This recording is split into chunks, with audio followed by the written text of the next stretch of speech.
Assalamualaikum warahmatullahi wabarakatuh. Pada pertemuan hari ini, kita akan mempelajari materi mengenai fungsi absolut dan juga fungsi semi-absolut, di mana fungsi ini bertujuan untuk melakukan penguncian pada alamat sel yang kita kehendaki. Untuk menggunakan fungsi absolut dan juga fungsi semi-absolut, kita membutuhkan simbol dolar untuk mengaplikasikan fungsi tersebut. Bagaimana cara menampilkan simbol dolar ini? Ada dua cara ya. Yang pertama, kalian bisa langsung mengetik simbol dolar pada laptop atau komputer kalian masing-masing. Cara kedua, kalian bisa menekan tombol F4 atau Fn plus F4 pada komputer atau laptop kalian masing-masing. Kemudian, apa perbedaan antara fungsi absolut dan juga fungsi semi-absolut? Fungsi absolut merupakan suatu fungsi yang digunakan untuk melakukan penguncian terhadap alamat sel yang dilakukan pada kolom dan barisnya secara bersamaan. Jadi dalam hal ini, ketika kita menggunakan fungsi absolut, maka kita bisa mengunci alamat sel dengan secara langsung mengunci bagian kolom dan barisnya secara bersamaan. Ya, bisa kalian lihat pada contoh berikut ini. Berikut ini merupakan contoh penulisan fungsi absolut. $B, $5, yang menjelaskan bahwa alamat sel yang dikunci adalah alamat sel B5. Fungsi ini merupakan jenis fungsi absolut. Mengapa? Karena dilakukan penguncian terhadap kolomnya dan juga barisnya secara bersamaan. Hal tersebut ditandai dengan adanya simbol dolar di depan huruf B yang menjelaskan bahwa telah dilakukannya penguncian pada kolom B, kemudian simbol dolar pada angka 5 yang menjelaskan bahwa telah dilakukannya penguncian pada baris kelima. Jelas ya? Kemudian selanjutnya adalah semi-absolut. Semi-absolut merupakan fungsi yang digunakan untuk melakukan penguncian pada alamat sel yang digunakan hanya pada salah satu saja kolomnya atau barisnya saja. Jadi, tentu berbeda ya dengan fungsi absolut. Nah, bisa dilihat di contohnya. Berikut merupakan contoh penulisan fungsi semi-absolut, yaitu $B 5, yang menjelaskan bahwa alamat sel yang dikunci adalah alamat sel B5. Namun, bagian yang terkunci hanyalah kolom B saja, namun barisnya tidak, karena tidak terdapat simbol dolar di depan angka 5, ya, hanya terdapat di depan huruf B saja. Jadi makna $B5 menjelaskan bahwa telah dilakukannya penguncian terhadap kolom B, ya. Kemudian contoh selanjutnya adalah B$6. Berarti menjelaskan bahwa telah dilakukannya penguncian terhadap baris ke-6. Mengapa demikian? Karena simbol dolarnya terletak di depan angka 6, ya. Dan kolom B-nya itu tidak terkunci, karena tidak terdapat simbol dolar di depan huruf B tersebut. Jelas ya? Untuk lebih jelasnya, Ibu akan mencontohkan bagaimana cara menampilkan simbol dolar jika kita ingin melakukan suatu penguncian terhadap alamat sel yang kita kehendaki. Misal, di sini Ibu akan mengunci alamat sel E3. Berarti, hal pertama yang kita lakukan adalah menulis sama dengan, ya. Kemudian kita arahkan kursornya pada alamat sel E3. Ya. Nah, langkah pertama untuk menampilkan simbol dolar itu bisa kita lakukan secara manual dengan mengetik simbol dolar tersebut. Ya, pertama di sini kita ingin menyimpan simbol dolar di depan huruf E. Dalam hal ini menjelaskan bahwa hanya kolom E saja yang terkunci ya. Baris 3-nya tidak. Kemudian ketika kita mengetiknya lagi secara manual, meletakkan simbol dolarnya di depan angka 3, maka akan menghasilkan fungsi absolut, ya, di mana baik itu kolom dan barisnya terkunci secara bersamaan, ya. Seperti itu. Jelas ya? Nah, lantas bagaimana untuk secara otomatisnya, yaitu menggunakan tombol F4 atau Fn plus F4, itu tergantung dengan laptop kalian masing-masing. Pada laptop yang Ibu gunakan, penggunaan secara otomatisnya bisa dilakukan dengan menekan tombol Fn plus F4. Ada 3 langkah yang bisa kita lakukan. Langkah pertama, kita menekan tombol Fn F4 sekali saja, maka akan muncul fungsi absolut yang dihasilkan, yang dimana kolom E terkunci dan juga baris 3 terkunci secara bersamaan. Kemudian, kita klik lagi Fn plus F4 sebagai tekanan yang kedua ya. Maka akan berubah seperti ini, di mana simbol dolarnya berada di depan angka 3, yang menjelaskan bahwa telah dilakukannya penguncian pada baris ketiga saja. Namun tidak ada penguncian terhadap kolomnya ya, karena tidak ada simbol dolar di depan huruf E. Kemudian langkah ketiga, kita bisa menekan kembali Fn plus F4, maka akan menghasilkan demikian. Ya, dalam fungsi ini menjelaskan bahwa telah dilakukannya penguncian pada kolom E. Mengapa? Karena simbol dolarnya terletak di depan huruf E. Seperti itu. Jelas ya, untuk menampilkan simbol dolar yang digunakan untuk mengaplikasikan fungsi absolut dan semi absolut. Nah, selanjutnya di sini Ibu sudah menyediakan sebuah data yang dimana kita akan melakukan penggunaan fungsi semi absolut pada pengolahan data ini. Di sini terdapat sebuah data daftar persediaan PT Jaya Abadi yang dimana sudah Ibu cantumkan nama-nama produk yang tersedia pada PT Jaya Abadi beserta dengan harga-harga produk tersebut.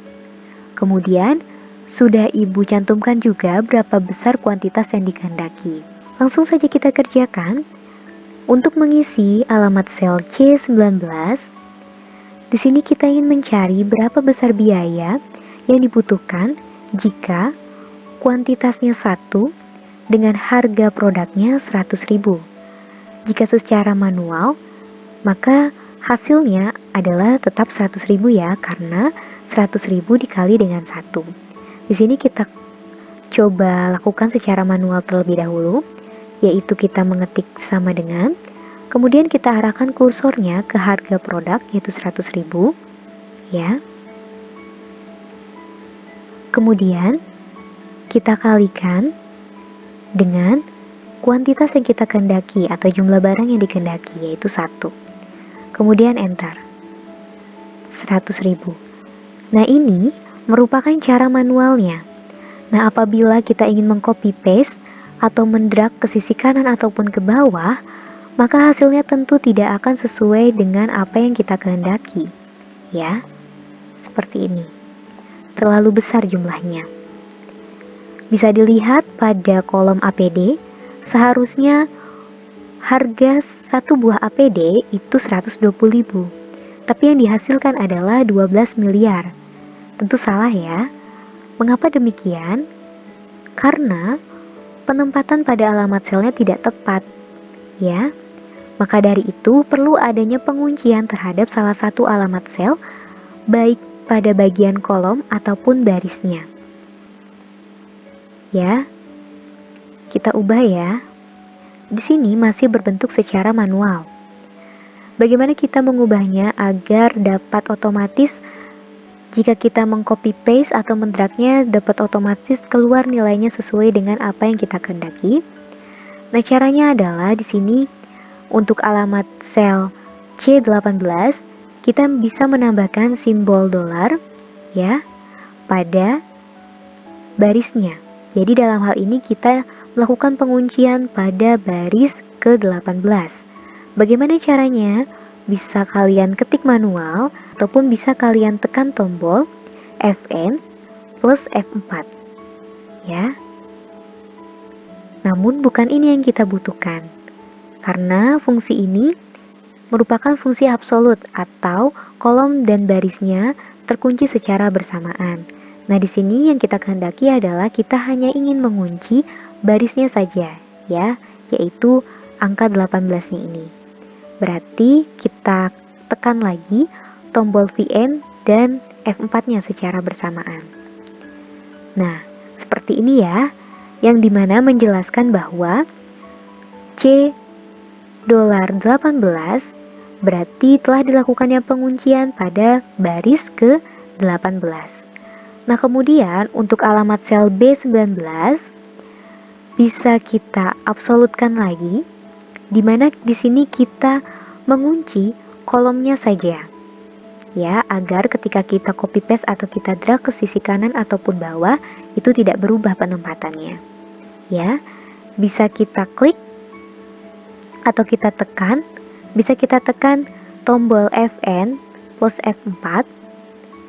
Ya, bukan ini karena yang kita kendaki bukan fungsi absolut yang kita inginkan, tapi kita ingin mengunci kolom B-nya saja. Berarti simbol dolarnya harus berada di depan huruf B.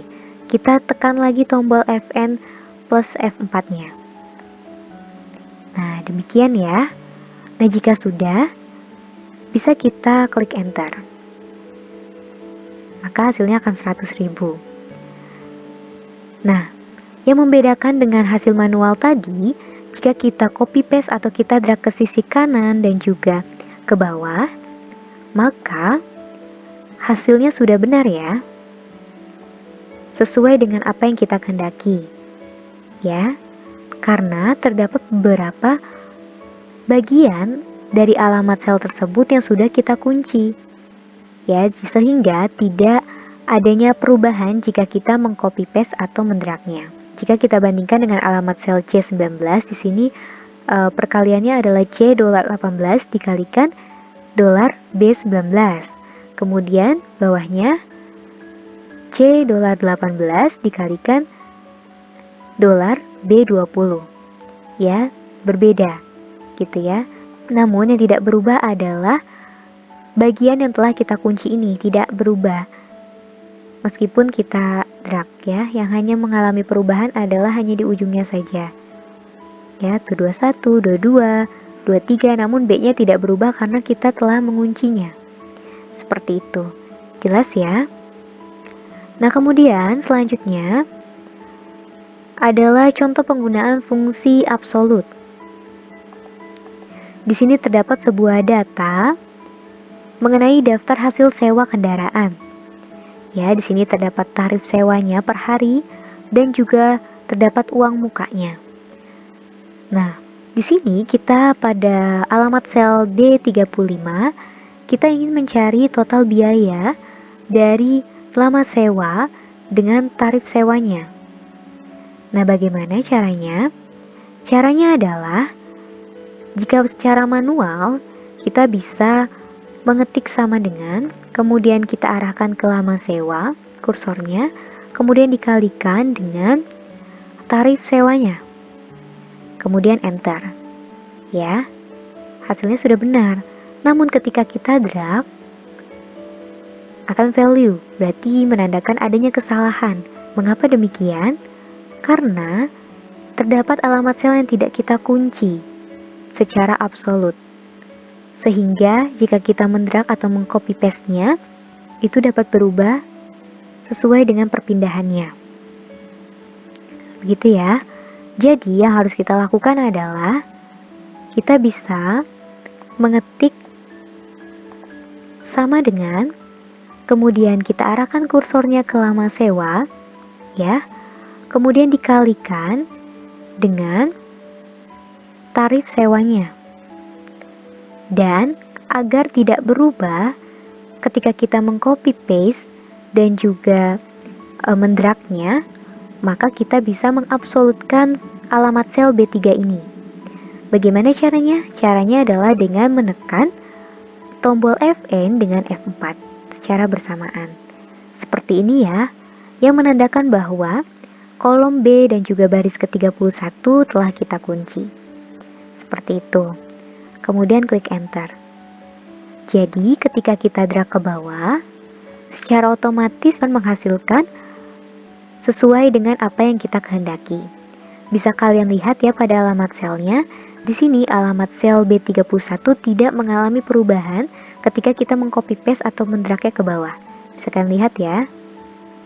Yang berubah hanyalah lama sewanya saja, yaitu C35, C36, C37, C38. Namun Yang telah kita absolutkan, yaitu alamat sel B31, itu tidak mengalami perubahan, ya, meskipun kita mengcopy paste-nya. Seperti itu, jelas ya? Nah, kemudian bagaimana cara mencari uang mukanya? Nah, uang muka ini dihasilkan dari perkalian antara total biaya dikalikan dengan persentase uang mukanya. Berarti sama dengan, kemudian kita arahkan ke total biaya dikalikan dengan persentase uang mukanya. Ini secara manual, enter. Maka, jika kita copy paste ke bawah atau kita drag ke bawah, hasilnya can value atau error ya. Maka, harus ada alamat sel yang kita ubah atau kita absolutkan, yaitu alamat sel B32, agar ketika kita mendragnya atau mengcopy paste-nya ke bawah itu tidak mengalami perubahan. Bisa kita tekan tombol Fn plus F4 seperti ini, kemudian enter. Lalu kita tinggal drag ke bawah atau tinggal copy paste ke bawah. Nah, hasilnya akan seperti ini ya. Nah, untuk mencari sisa pembayaran kita menggunakan fungsi matematik ya, yaitu dimana sama dengan total biaya dikurangi dengan uang muka. Ya. Kemudian klik enter. Nah, bisa kita drag atau kita copy paste ke bawah.